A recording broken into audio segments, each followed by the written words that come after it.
Welcome students. देखिए, कल आपको बताया था हमने आपका पहली कॉलिगेटेड प्रॉपर्टी। पहली कॉलिगेटेड प्रॉपर्टी क्या थी आपकी? Relative lowering in vapour pressure. आज आपकी बात आती है एलिवेशन ऑफ बॉइलिंग पॉइंट। मान लीजिए ये हमने कोई क्या लिया, ग्राफ लिया है। इसके अंदर ये तो 1 atm प्रेशर है।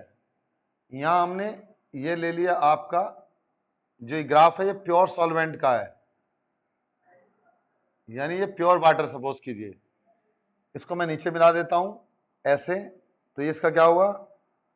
TB0 यानी boiling point of pure solvent, यानी वाटर का। अब उसके बाद हमने इसके अंदर नॉन वॉल्ट सॉल्यूट मिला दिया। जब नॉन वॉल्ट सॉल्यूट मिला देते हैं तो बॉइलिंग पॉइंट क्या होता है? बढ़ जाता है। बॉइलिंग पॉइंट का बढ़ जाना ही एलिवेशन ऑफ बॉइलिंग पॉइंट बोलते हैं। उसको इंडिकेट करते हैं ऐसे, डेल्टा TB के द्वारा। ये किसका है? सॉल्वेंट का। और ये क्या है? ये ग्राफ है हमारा सॉल्यूशन का। ठीक है। तो अब इस तरीके से हम ही जानते हैं कि जब प्योर सॉल्वेंट होता है उसका बॉइलिंग पॉइंट कम होता है, लेकिन उसमें अगर नॉन वॉल्ट सॉल्यूट मिला देते हैं तो बॉइलिंग पॉइंट क्या होता है? बढ़ जाता है। बॉइलिंग पॉइंट का बढ़ जाना ही एलिवेशन ऑफ बॉइलिंग पॉइंट कहलाता है। यानी pure solvent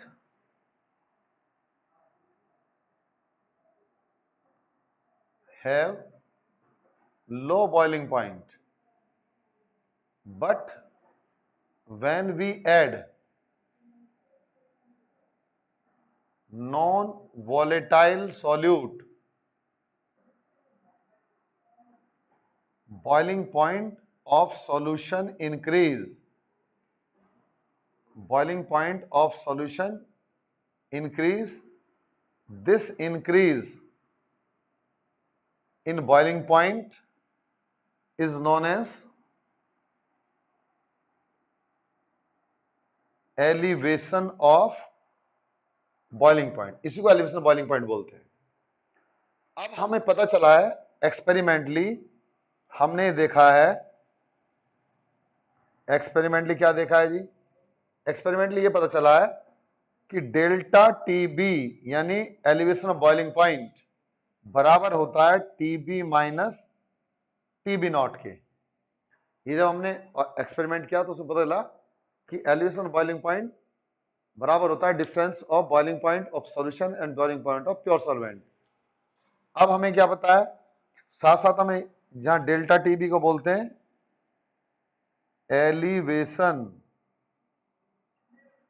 of boiling point, TB कहलाता है boiling point of solution, TB0 कहलाता है boiling point of pure solvent, ये प्योर सॉल्वेंट कहलाता है। और साथ साथ हमें ये भी पता है कि डेल्टा TB यानी delta TB directly proportional to M,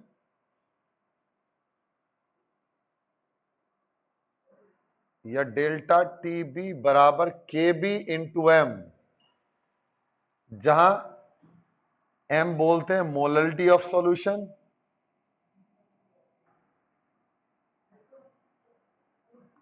और KB कहलाता है मोलल एलिवेशन कांस्टेंट या ईबुल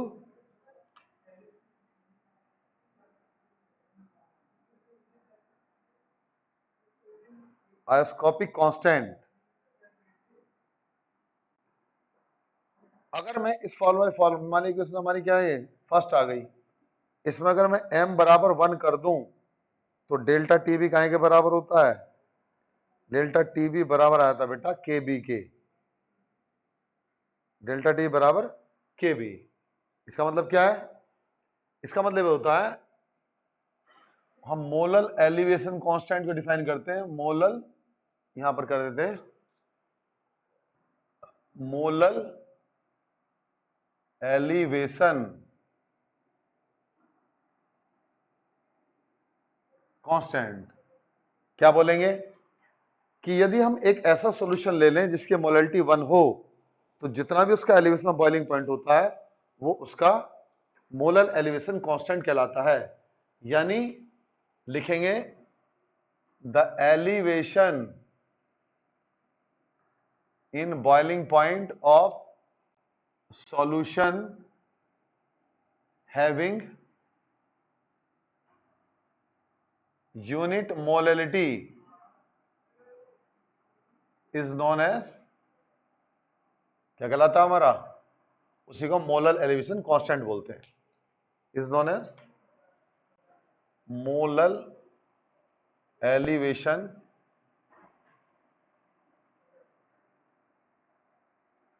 कांस्टेंट।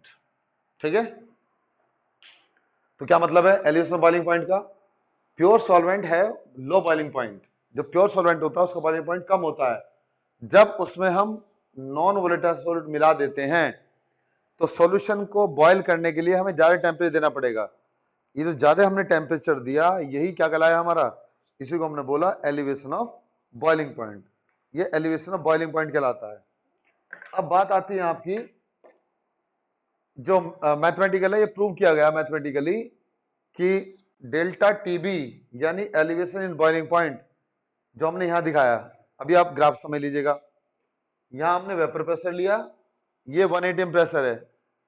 किसी भी चीज का 1 atm प्रेशर जितना जब प्रेशर 1 atm के बराबर हो जाएगा तो वो लिक्विड बॉयल होने लगेगा, उसको बोलते हैं बॉइलिंग पॉइंट।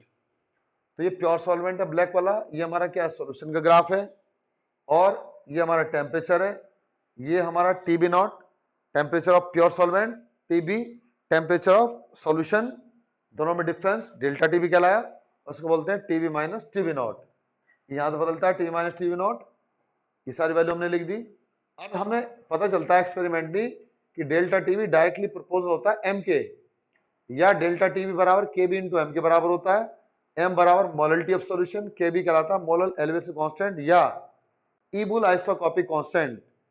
अगर हम एक ऐसा सॉल्यूशन ले लें जिसकी मोलैलिटी 1 हो तो जितना भी उसका एलिवेशन बॉइलिंग पॉइंट होगा वो काहे के बराबर होता है, वो आपका मोलर एलिवेशन कांस्टेंट के बराबर होता है।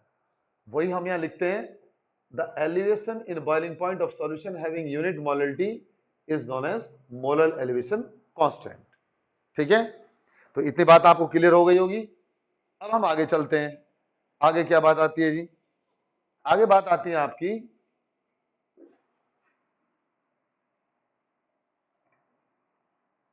आप यहां देख रहे हैं, लिखेंगे यहां पर सिंस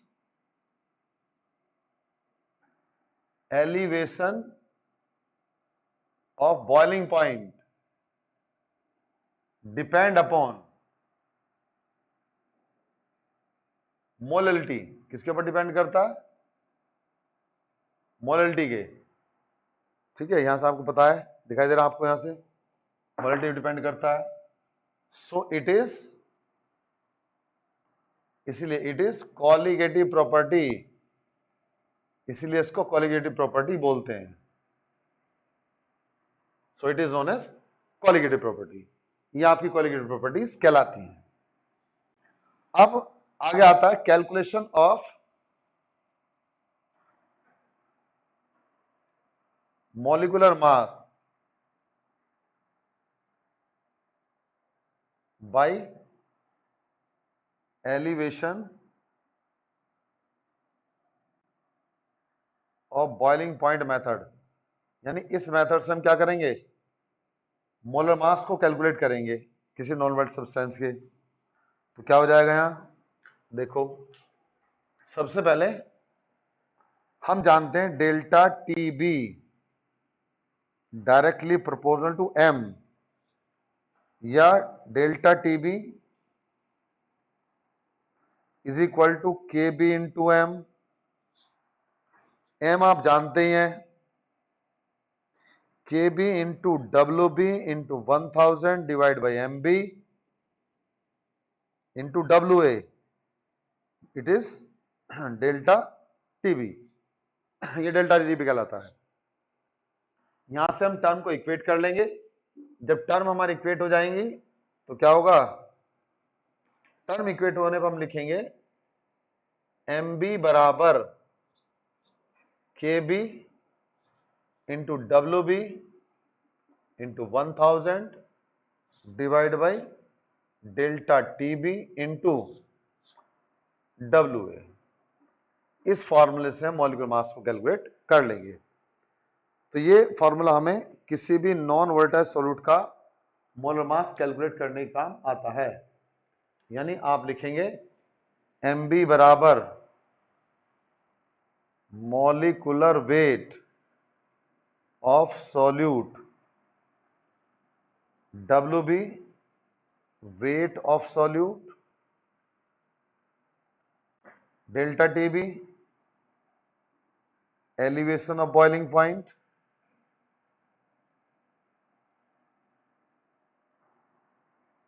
और WA वेट ऑफ सॉल्वेंट।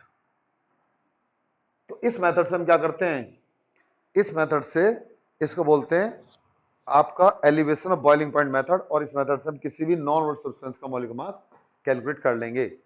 तो ये मेथड किसी भी नॉन वोलेटाइल सब्सटेंस का मॉलिक्यूलर मास कैलकुलेट करने के काम में आता है। ठीक है जी। तो ये आपकी कोलिगेटिव प्रॉपर्टी नंबर कौन सी है, नंबर 2। ठीक। अब इसके बाद बात आती है कोलिगेटिव प्रॉपर्टी नंबर 3 की। तो कोलिगेटिव प्रॉपर्टी नंबर 3 क्या होती है, देखिएगा।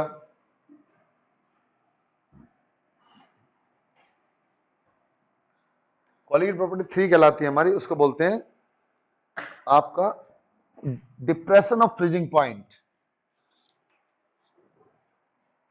ये प्रॉपर्टी नंबर 3 इसको बोलेंगे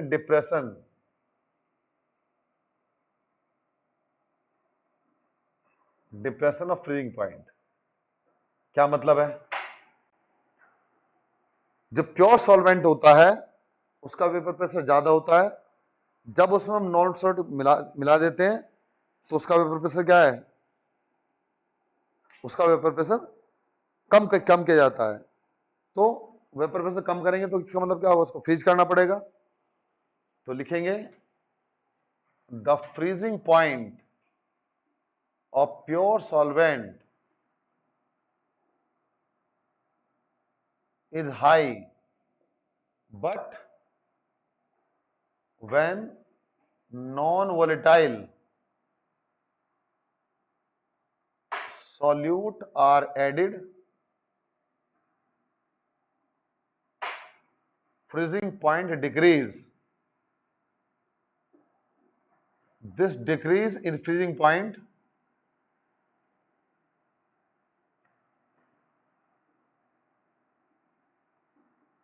is known as, क्या कहलाती है, डिप्रेशन ऑफ फ्रीजिंग पॉइंट। उसको हम डिप्रेशन ऑफ फ्रीजिंग पॉइंट बोलते हैं। इसके लिए हम एक ग्राफ बनाते हैं। इसके लिए कैसे ग्राफ होगा समझिएगा। यहां भी हमने एक ग्राफ बनाया ऐसे,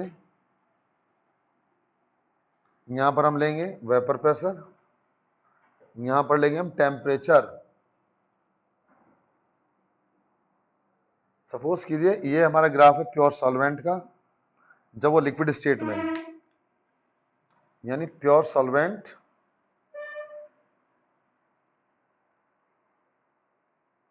जब वो लिक्विड स्टेट में है। उसके बाद ये नीचे ग्राफ थोड़ा और डालते हैं हम, ये भी सॉल्वेंट का है जब वो सॉलिड स्टेट में है, यानी सॉल्वेंट एस सॉलिड स्टेट। और ये मैं एक ग्राफ और खींच देता हूं ऐसा, ये किसका है हमारा, ये ग्राफ हो गया हमारा सॉल्यूशन का। तो आप यहां देख रहे हैं मैं अगर इनको ऐसे मिला दूं और उधर वाली लाइन को मैं ऐसे मिला दूं,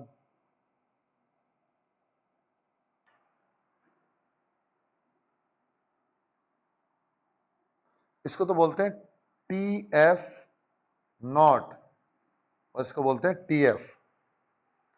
तो एक टी एफ नॉट और दूसरा कहलाता है टी एफ नॉट। ये सॉलिड का मतलब आइस। मान लिया आप ऐसा मान लो ये वाटर है सपोज कीजिए, तो यहां तो H2O हमने क्या लिया लिक्विड स्टेट में, और यहां पर क्या होगा H2O सॉलिड स्टेट में। सॉलिड स्टेट का मतलब आइस हुआ, और आपने जैसे मान लिया नॉन वोलेटाइल सॉल्यूट मिला दिया, तो ये जो डिप्रेशन हुआ इनके बीच में, यानी फ्रीजिंग पॉइंट घटा, इसको बोलते हैं डेल्टा टी एफ। तो क्या कहलाएगा, ये कहलाता हमारा डेल्टा टी एफ। देखिएगा क्या होगा,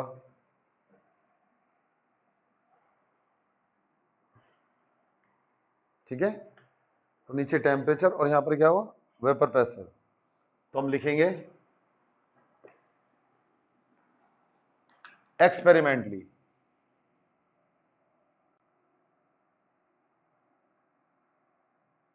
एक्सपेरिमेंटली क्या माना गया है, डेल्टा टी एफ बराबर T F not minus T F. T F not बड़ा है, टी एफ छोटा है। जहां टी एफ नॉट को बोलते हैं freezing point of pure solvent यानी वाटर, उसकी वैल्यू होती है 273.15 केल्विन। उसके बाद टी एफ यानी फ्रीजिंग पॉइंट ऑफ सॉल्यूशन, ये फ्रीजिंग पॉइंट ऑफ सॉल्यूशन कहलाता है। उसके बाद डेल्टा टी एफ, इसको बोलते हैं freezing point of sorry depression of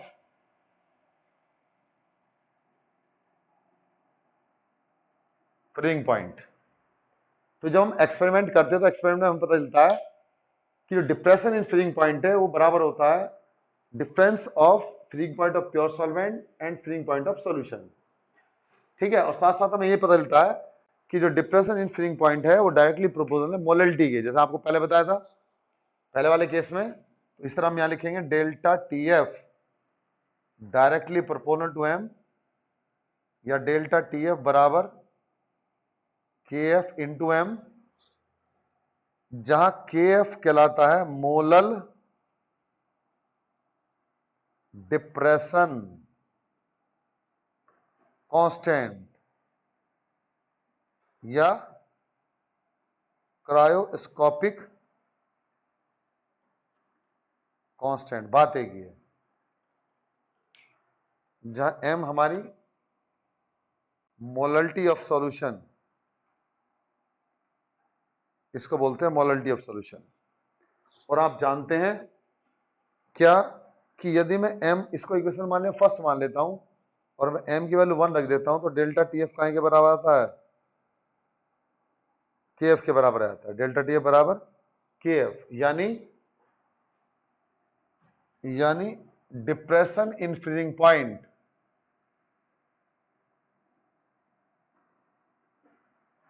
of A solution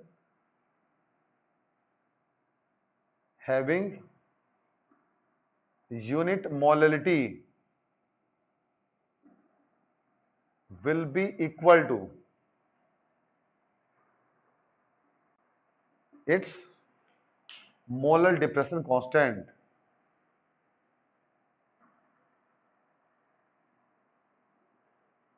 molar depression constant। ठीक है, तो इसके मोलर डिप्रेशन कांस्टेंट के बराबर होगा। फर्दर हम ये जानते हैं। अब इसके बाद फिर वही बात, calculation of molar mass by elevation by depression freezing point method.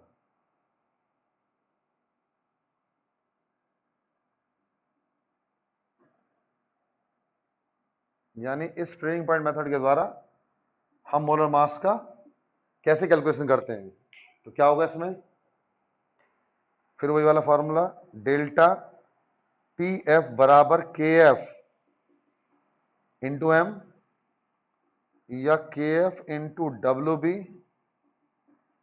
Into 1000 divide by m b into W in gram, या मॉलिक्यूलर मास निकाल लेंगे यहां से जो काहे के बराबर होगा,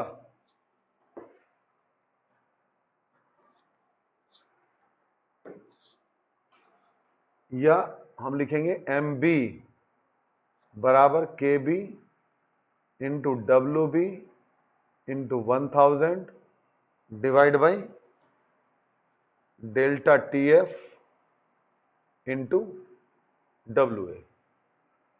इसको बोलते हैं आपका calculation of molecular mass by depression of freezing point method. समझिए फिर दोबारा क्या क्वेश्चन है कि आपका डिप्रेशन फ्रीजिंग पॉइंट क्या होता है। देखिए ये हमने लिया टेम्परेचर, ये हमने लिया वेपर प्रेशर। फ्रीजिंग पॉइंट का मतलब होता है जहां पर किसी मैटर की सॉलिड और लिक्विड फेज दोनों इक्विलिब्रियम कंडीशन में एग्जिस्ट करती हों, उसको हम क्या बोलते हैं? उसको बोलते हैं आपका फ्रीजिंग पॉइंट, यानी the temperature at which solid and liquid phase exist in equilibrium, that is known as freezing point. वो हमारा फ्रीजिंग पॉइंट कहलाता है। अब हम यहाँ ग्राफ खींचते हैं। मान लीजिए इस जगह तक कोई भी लिक्विड, मान ली वाटर है लिक्विड, तो ये इस जगह तक लिक्विड स्टेट में रहेगा। जब ये इस टाइम पे नीचे आएगा तो ये क्या होगा? सॉलिडिफाई होना स्टार्ट हो जाएगा, यानी ये आइस में कन्वर्ट हो जाएगा। तो ये जो फ्रीजिंग पॉइंट है ये किसका कहलाता है? वाटर का फ्रीजिंग पॉइंट। अब आपने क्या कर दिया? नॉन वोलेटाइल सॉल्यूट मिला दिया। जब नॉन वोलेटाइल सॉल्यूट मिलाया तो उसको ठंडा करने के लिए, आप ऐसा समझ लो, अगर आप आइस को यानी वाटर को फ्रीज करते हैं तो वो लगभग 0 डिग्री टेम्परेचर पे क्या होगा? इक्विलिब्रियम में आ जाएगा, और उससे नीचे उससे आएंगे तो और भी थोड़ा स्ट्रॉन्ग हो जाएगा, मान लीजिए आपका सॉलिड थोड़ा बर्फ जम जाएगा। लेकिन अगर आप उस वाटर के अंदर NaCl मिला दें या ग्लूकोज मिला दें, मान ली पहले बर्फ से 0 पे, मान ली -1 पे जम गया, लेकिन अगर आप आइसक्रीम वगैरह को जमाएंगे या उसके अंदर आप वाटर के अंदर NaCl वगैरह डाल देंगे तो क्या होगा? फ्रीजिंग पॉइंट और घट जाएगा। पहले तो 0 पे जम रहा था, अब क्या होगा? वो मान लीजिए -3, -4 या -5 पे जमेगा। इसको बोलते हैं डिप्रेशन इन फ्रीजिंग पॉइंट, यानी फ्रीजिंग पॉइंट डिप्रेस हो जाता है। अब उसके लिए फिर हम क्या करते हैं? एक्सपेरिमेंटली हमें पता चला है कि एक्सपेरिमेंटली जो हमारा डेल्टा TF होता है वो TF0 - TF के बराबर होता है, यानी ये freezing point of pure solvent और ये फ्रीजिंग पॉइंट ऑफ सॉल्यूशन है। क्योंकि ये बड़ा, ये छोटा है, इसको पहले लिखा, इसको बाद में लिखा। Delta TF freezing point of pure solvent, TF freezing point of solution, delta TF depression of freezing point. और हम साथ साथ जानते हैं कि डेल्टा TF डायरेक्टली प्रोपोर्शनल होता है M, डेल्टा TF बराबर KF इंटू M। ये कंडीशन आएंगी, KF बराबर मोलर डिफरेंस कांस्टेंट, या इसको बोलते हैं क्रायोस्कोपिक कांस्टेंट।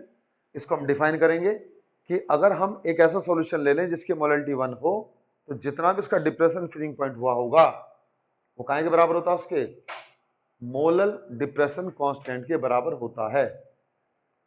उसके बाद आता है calculation of molecular mass by depression freezing point method, यानी अगर हम डिफरेंस फ्रीजिंग पॉइंट मेथड के द्वारा मोलर मास को कैलकुलेट करते हैं तो कैसे करेंगे? हम लिखेंगे डेल्टा TF बराबर KF इंटू M, या KF into WB into 1000 divide MB into WA। इस फॉर्मूले के द्वारा हम क्या कर सकते हैं? किसी भी नॉन वोलेटाइल सॉल्यूट का depression of freezing point method के द्वारा मॉलिक्यूलर मास को कैलकुलेट किया जा सकता है। ठीक है बेटा, तो ये आपकी तीसरी कॉलिगेट प्रॉपर्टी थी। अब कुछ क्वेश्चन आते हैं, जैसे पहला क्वेश्चन आता है कि बताइएगा why it is easy to cut the onion in winter as compare to summer. आप ये बताइएगा अगर हम प्याज काटते हैं तो वो हमें काटना आसान होता है ठंड में एज कंपेयर टू गर्मी, यानी समर के मुकाबले। क्यों? देखिए, जो वेपर प्रेशर होता है वो डिपेंड करता है टेम्परेचर पर। जब आप प्याज को कट करते हो तो प्याज के अंदर जो आपका इचिंग करता कंपाउंड कंपाउंड होता है वो इचिंग करता है आपकी आंखों में, ठीक है? तो वो क्या होगा? वो आपकी आंखों में लगेगा ज्यादा जब टेम्परेचर ज्यादा होगा, क्योंकि वेपर ज्यादा बनेगी, और जब टेम्परेचर कम होगा तो वेपर कम बनेगी, तो आपकी आंखों में क्या होगा? कम लगेगा। तो ये तो बात हो गई हमारी ऑनियन कट होने की बात। अब दूसरी बात आती है आपका कि why road of hill station are spread by calcium chloride in winter. जो हिल स्टेशन की रोड्स होती हैं उनके ऊपर हम क्या डाल देते हैं? थोड़ा कैल्शियम क्लोराइड या मैग्नीशियम क्लोराइड डाल देते हैं सर्दियों में। क्यों वैसे डालते हैं? क्योंकि वो क्या करते हैं? वो फ्रीजिंग पॉइंट को लोअर कर देते हैं। मान लीजिए ऊपर से बारिश पड़ रही है, ठंड हो रही है, टेम्परेचर मान लीजिए वहां पर क्या है? -3 है, तो वो तो पानी डलते एकदम क्या होगा? बर्फ में जम जाएगा। लेकिन जब आप रोड पे पहले ही क्या डाल दोगे? कैल्शियम क्लोराइड या मैग्नीशियम क्लोराइड डाल दोगे, तो वहां पर क्या होगा? वहां पर आपका डिप्रेशन इन फ्रीजिंग पॉइंट हो जाएगा। यानी पहले जो वाटर हमारा -3 टेम्परेचर पे बिल्कुल जम के 0 पे जम रहा था, और बजाय -3 के क्या होगा? -7 -8 तक जाकर के जमेगा। उतना टेम्परेचर है नहीं, तो रोड आपकी क्या रहेंगी? वहां पर क्लियर रहती है। वो रोड क्या कहलाती है? क्लियर रोड कहलाती है। इसी तरह होता है what is the anti freezing solution. जैसे आप डालते हैं कूलेंट गाड़ियों में होता क्या है, अगर मान लीजिए हम हिल स्टेशन में जाते हैं तो यहाँ तो टेम्परेचर कोई बात नहीं, यहाँ तो मान लीजिए आपका दिल्ली में 30-35 डिग्री या सर्दियाँ भी होंगी तो वहाँ भी 10 या 2 या 3 डिग्री टेम्परेचर रहेगा, वहाँ तो वाटर जमेगा नहीं।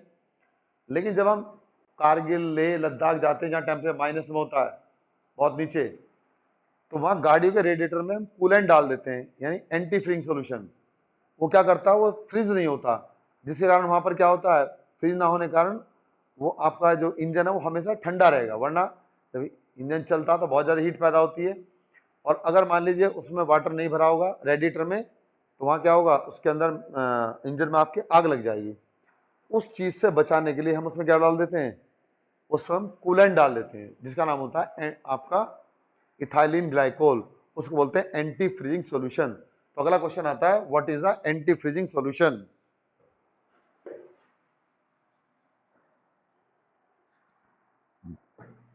क्या लिखेंगे आप लिखेंगे what is anti freezing solution. ये क्वेश्चन हुआ आपका, आंसर लिखेंगे ethylene glycol is called anti-freezing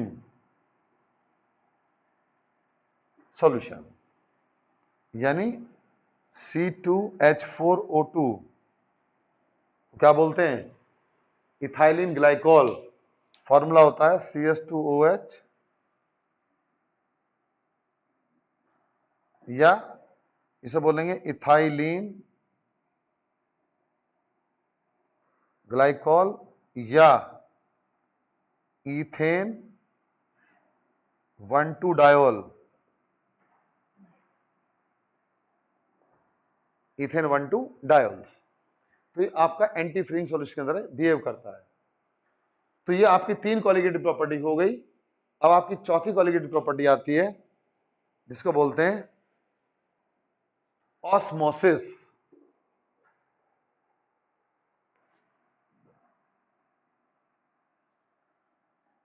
and osmotic pressure.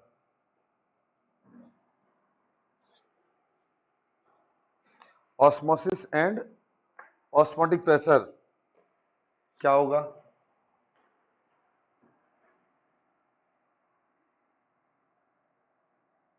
Osmosis.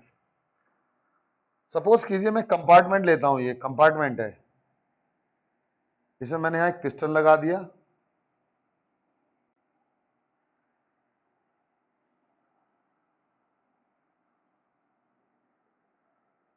और इस पे मैंने एक सेमी परमेबल मेम्ब्रेन लगा दी, यानी एसपीएम।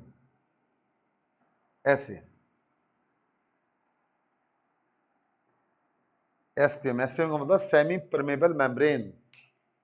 यहां मैंने इसमें एक पिस्टन लगा दिया और इसमें भर दिया मैंने आपका सॉल्यूशन, जिसमें नॉन वोलेटाइल सॉल्यूट घुला है, और इसमें भर दिया मैंने प्योर सॉल्वेंट। प्योर सॉल्वेंट भरा है। तो नॉर्मल कंडीशन में क्या होगा, ये प्योर सॉल्वेंट के मॉलिक्यूल जाएंगे किधर, सॉल्यूशन के अंदर। इसको बोलते हैं ऑस्मोसिस। और अगर किसी भी कारण से ये सॉल्यूशन में से सॉल्वेंट के मॉलिक्यूल प्योर सॉल्वेंट की तरफ आने लगे, मान लिया वाटर भरा आपने, यहाँ शुगर सॉल्यूशन भर दिया, तो शुगर सॉल्यूशन में वाटर और शुगर होती है, प्योर सॉल्वेंट में वाटर ही वाटर होता है। तो नॉर्मल तो जब आप इन दोनों को कांटेक्ट में रखोगे एसपीएम के थ्रू, तो ये मॉलिक्यूल यहाँ घुसेंगे। लेकिन अगर हम किसी भी कारण से इन यहाँ से सॉल्वेंट मॉलिक्यूल को प्योर सॉल्वेंट की तरफ ले आए, तो इसको बोलते हैं आरओ, यानी रिवर्स ऑस्मोसिस। तो ये क्या कहलाता है हमारा, इसको बोलते हैं हम रिवर्स ऑस्मोसिस। तो अब ऑस्मोसिस क्या हुआ, ऑस्मोसिस का मतलब होता है, ऑस्मोसिस समझते हैं,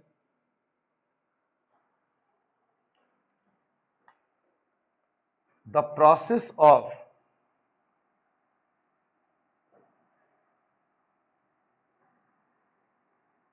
movement of solvent molecule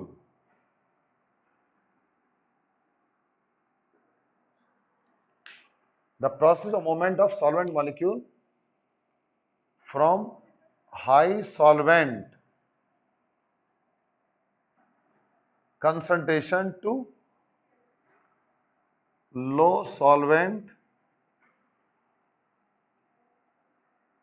concentration through SPM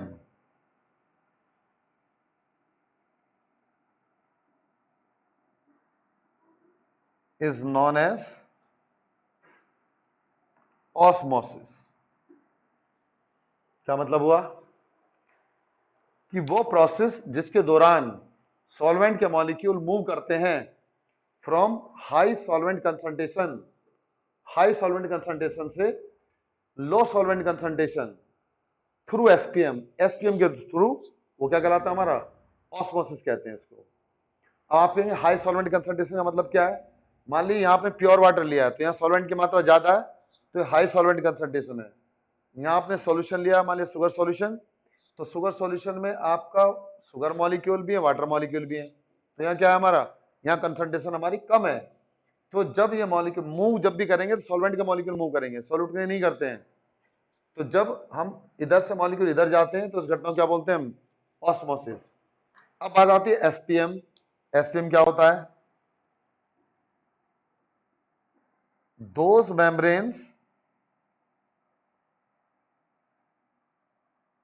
which allow to pass only particular type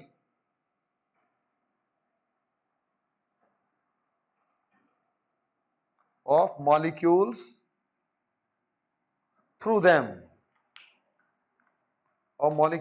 through them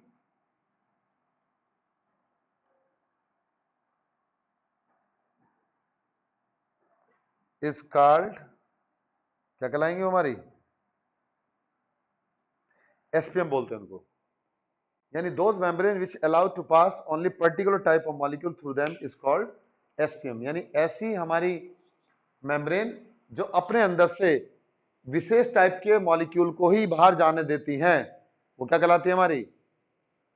उनको बोलते हैं हम एसपीएम, यानी सेमी परमेबल मेम्ब्रेन।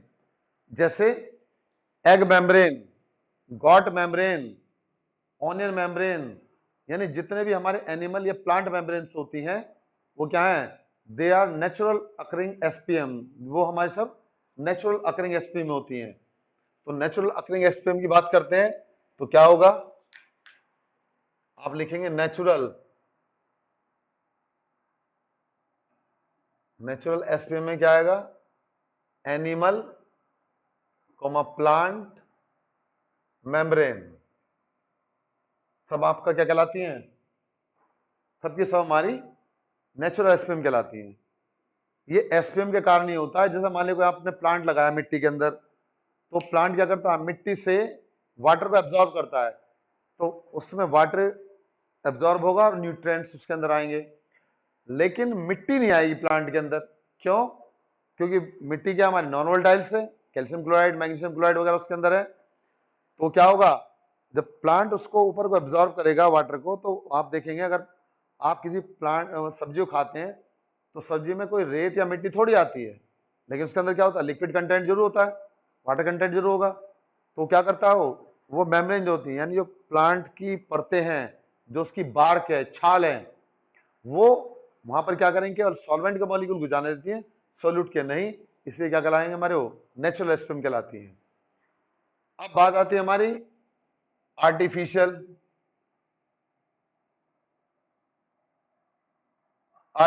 एसपीएम। ठीक है, Cu2FeCN होल 6। ठीक है, इसको बोलते हैं कॉपर फेरो साइनाइड। ये हमारी आर्टिफिशियल मेम्ब्रेन्स कहलाती है, इसको बोलते हैं आर्टिफिशियल एसपीएम। तो इस तरीके से हम क्या करते हैं? हम नेचुरल और आर्टिफिशियल एसपीएम के बारे में जानते हैं। तो ऑस्मोसिस क्या हुआ? एक बार दोबारा समझिएगा। ऑस्मोसिस का मतलब होता है कि वो प्रोसेस जिसके दौरान जो मॉलिक्यूल हैं वो हमेशा हायर सॉल्वेंट कंसंट्रेशन से लो सॉल्वेंट कंसंट्रेशन की तरफ को मूव करते हैं through SPM, that is known as osmosis. अब बात आती है SPM, those membrane which allowed to pass only particular type of molecule through them, यानी ऐसी मेम्ब्रेन्स जो अपने अंदर से पर्टिकुलर टाइप के मॉलिक्यूल को ही जाने देती हैं, वो क्या कहलाती है हमारी, उनको बोलते हैं हम semi permeable membrane. Semi permeable membrane दो तरह की होती है, एक कहलाती है नेचुरल एसपीएम और दूसरी कहलाती है हमारी आर्टिफिशियल एसपीएम। नेचुरल एसपीएम का मतलब होता है कि वो मेम्ब्रेन जो हम प्लांट या एनिमल से प्राप्त करते हैं, जैसे गॉट मेम्ब्रेन, एग मेम्ब्रेन, ये सब क्या हमारी एनिमल मेम्ब्रेन्स होती हैं। प्लांट में क्या होगा, जितने पेड़ पौधों की हमारी क्या होती हैं, उनकी बार्क होती हैं, वो सब हमारी प्लांट मेम्ब्रेन्स कहलाती हैं। लेकिन हम नॉर्मली यूज करते हैं आर्टिफिशियल एसपीएम। आर्टिफिशियल एसपीएम क्या है, क्यूप्रिक फेरोसाइनाइड यानी कॉपर सेकंड फेरोसाइनाइड, कॉपर फेरोसाइनाइड्स कहलाता है, इसको बोलते हैं वैसे आईपीसी में कॉपर हेक्सासाइनोफिरेट फोर्थ, इसका नाम होगा, कॉम्प्लेक्स कंपाउंड ऑफ पढ़ा रखा है। तो इस तरीके से क्या कराएंगे हमारी, ये सब की सब हमारी एसपीएम कहलाती हैं, इनको हम एसपीएम बोलते हैं। ठीक है जी, तो ये आपकी एसपीएम हो जाएंगी। बस आज के लिए इतना ही, बाकी आपको नेक्स्ट बताएंगे। Thank you.